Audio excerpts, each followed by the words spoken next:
A very good evening to you and welcome to our TV News with me, Fiona Mbabazi. Now, Rwanda and Tanzania have concluded discussions centered on innovation and ICT. Rwanda's Minister for ICT and Innovation, Paula Ngabire, and her Tanzanian counterpart, Dr. Faustin Nugulile, who is the country's Minister of Communication and Information Technology, said they have agreed on different levels of this matter. As two countries, Tanzania and Rwanda, in brief, some of the areas that we're looking at is strengthening some of the institutional relationships that already existed. Tanzania and Rwanda enjoy very warm and cordial bilateral relations, and so we want to strengthen that further in the field of ICT, in the field of digital economy development. And so the starting point is even within our institutions, at the policy-making level, the ministries, the regulators, at the heart of building capacity or strengthening the digital economy is really the need to have high-end skills, having a skilled workforce that will be able to build the right initiative that will be able to do the implementation. And so in that area, we will be, as two countries, having an exchange program that allows for our students to be exposed and benefit from the different educational institutions that we have in the different countries. Now, Tanzania's Minister of Communication and Information Technology noted that his country and Rwanda cooperate in many fields, but pointed out that the ICT comes at the forefront. Kama mnavyofahamu kwamba nchi zetu hizi zina mahusiano ya muda mrefu. As you know, our two countries have bilateral relations that go back a long time. But they are also countries that have made notable progress when it comes to technology and also like to cooperate when it comes to IT. During discussions with my Rwandan counterpart, we spoke on different matters, but focused on building a partnership based on communication and the exchange of experience in the field. We also agreed that their experts should come here and that ours should also visit their country so that both sides can learn from each other. We also saw eye to eye on the fact that communication is a basic right of both our citizens. We as Tanzania have decided that all forms of communication between us and Rwanda, be it road transport or anything else, should reach all Rwandans. The discussions therefore went well, and we agree that we are going to present certain things to our top leaderships after this visit is over. We are confident that this will further strengthen the bilateral ties between both countries and that Tanzania and Rwanda will take the lead when it comes to technology. Tanzania pamoja na Rwanda tutakuwa ni nchi pacha katika maendeleo ya tehama. Now, before the joint press conference, the ministers and their delegations had visited different Tanzanian institutions that are concerned, of course, with technology. Now, following the announcement of the lockdown, the Rwanda Development Board released a statement saying that restaurants in 8 districts and the city of Kigali will be closed and not offer any delivery services. A cross-section of residents, however, are now asking that the government allow for delivery to resume, as it will help those at home during these times. Umwali Jet kicks off tonight's edition with that story. A statement from the Rwanda Development Board, RDB, states that restaurants in 8 districts and the city of Kigali are closed and are not to offer any food delivery services. Although residents understand the reasons for the close in relation to COVID-19, some residents of Kigali city that use delivery services on a daily basis say it was a surprise because these services help them prevent further spread. I was doing it as a precaution. I stayed at home and didn't go to the market because I did not want to be exposed. It was a surprise, but I understand that this is efforts to stop the spread of COVID-19 since cases increased. I hope things will return to normal in the coming days.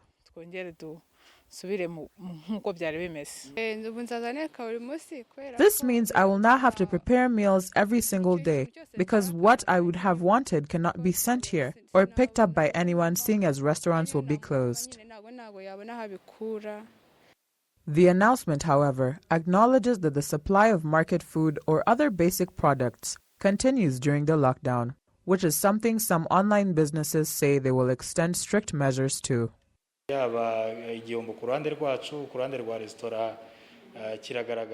It is a loss for us and the restaurant. I hope that in the next 10 days we will return to some sense of normalcy and that we will be allowed to carry grocery shopping for those that send us to the market. We have taken steps towards protecting workers because we have seen some of our delivery drivers getting infected. It is our responsibility to protect our employees and our customers. The Minister of Trade and Industry urges those who are going to close their businesses because of lockdown to use this time at home to reform their business so that they may prevail even in difficult times.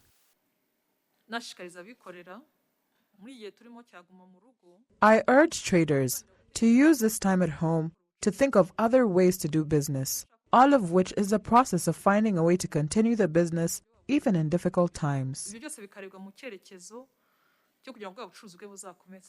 The statement issued by RDB on Thursday also called for hotels to accommodate young employees, especially those providing services that hotels are allowed to provide. One of the hotel's executives here in Kigali says that despite the difficult times, they are ready to follow the instructions and protect their customers.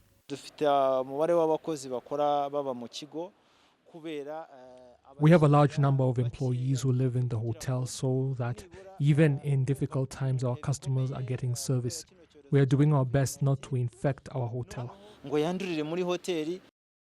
Rwanda Development Board, RDB, has announced that foreign tourists will be facilitated in every way by obtaining travel permits. Domestic tourists have been urged to plan their trips after the lockdown period ends. Umngari Jade, RTV News.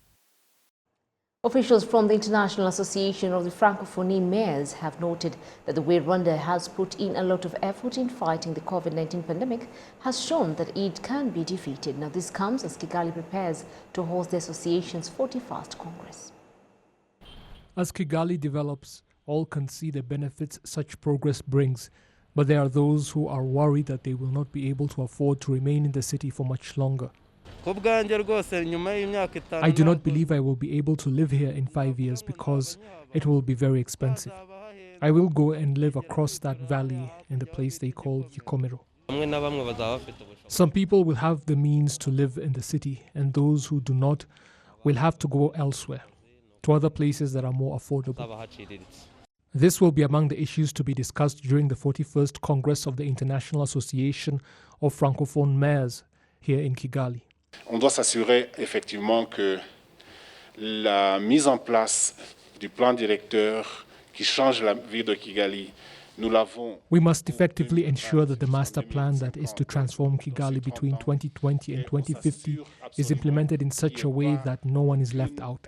Kigali as the capital is not for the super rich only, or those with vast means. Ou des gens avec des gros moyens. Eh bien, pour améliorer to promote social cohesion, we prepare key projects together in such a way so as for everyone to benefit where they are. The Congress comes as Kigali is in the midst of new measures in the fight against COVID-19, including a total lockdown that will begin at midnight Saturday. And this is seen as a clear message that this pandemic can be defeated if the right measures are implemented. Avec Kigali, nous nous projetons à l'international. With Kigali, we approach an international level, and this Congress will give confidence. We must admit that this does not happen often. It will show that if we use our collective intellect and cooperate, we can beat this pandemic. We can remain here despite the pandemic, and we should admit it because it rarely happens. Up to 200 delegates are in Kigali for the Congress, while others will be able to participate virtually. Now, in various sectors of the city of Kigali, residents have raised concerns regarding the maram roads in the city and are urging the government to address the issue. The Jari-Karurama Road is one of the main roads in the capital city that leads to Mount Jari, where the communication towers are located. The 12-kilometer road is often damaged because it is not tarmacked. In the past, the community, in collaboration with the soldiers, have tried to fix it. However, in 6 months, it was damaged again. There are 8 schools, 2 healthcare centers, and Rutondo Hospital along this road. The residents explain some of the inconveniences caused by this road. When it rains, the road becomes slippery, and when the sun is out, it is very dusty. In the beginning, they told us that the construction of this road was in the Gasabo district budget. There are some people who say they cannot live here because of this road. As we work next to the road during the hot season, the dust is too much. It gets onto our clothes, it accumulates in our houses, causing our children to get sick. I have been here for 6 years, and they have been saying that they're going to fix this road ever since I got here. Apart from the Jari-Karurama road, other districts of Kigali are facing similar problems, especially on Nyamirambo-Mageragere road in Nyarugenge district, the Masaka road in Kichichiro district, the Ndera-Bumogo road in Gasabo district. Residents say they have been promised tarmac roads, but they still see no progress. We bicycle and taxi motorcyclists have to go around the factory so that we can get onto the road. The road is really damaged and there is a lot of dust.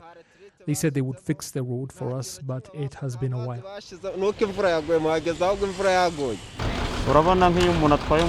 When you carry a passenger through this dust, they often fall off the motorcycle or the bicycle. When you get to Remera, no passenger wants to be taken because they see the dust we have on us and think we are dirty. The Kigali city engineer, Asaba Emmanuel Gatabarwa, says there is a plan to build a 200-kilometer stretch of roads in the near future, including those that the community are demanding. That is being done by RCBA. They hope to be done by the end of this month.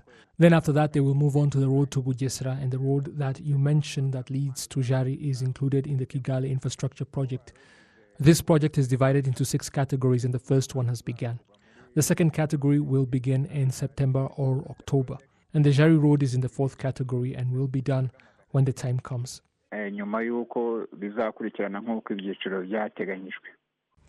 Every year, various infrastructure projects are carried out, including the tarmacking of roads, where some are constructed by communities and the government. The residents of the city hope that the roads will be paved in the near future. The government, on the other hand, has a goal set to tarmac as many roads according to the available budget. Gabi Muvunyi for RTV. Well, on behalf of the entire news team that made this news possible, thank you very much for being part of us. My name is Fiona Mbabazi. Have yourself a lovely evening and enjoy the rest of your Friday. And do remember that COVID-19 is still here with us, so play your roles well as we continue to flatten the curve. God bless.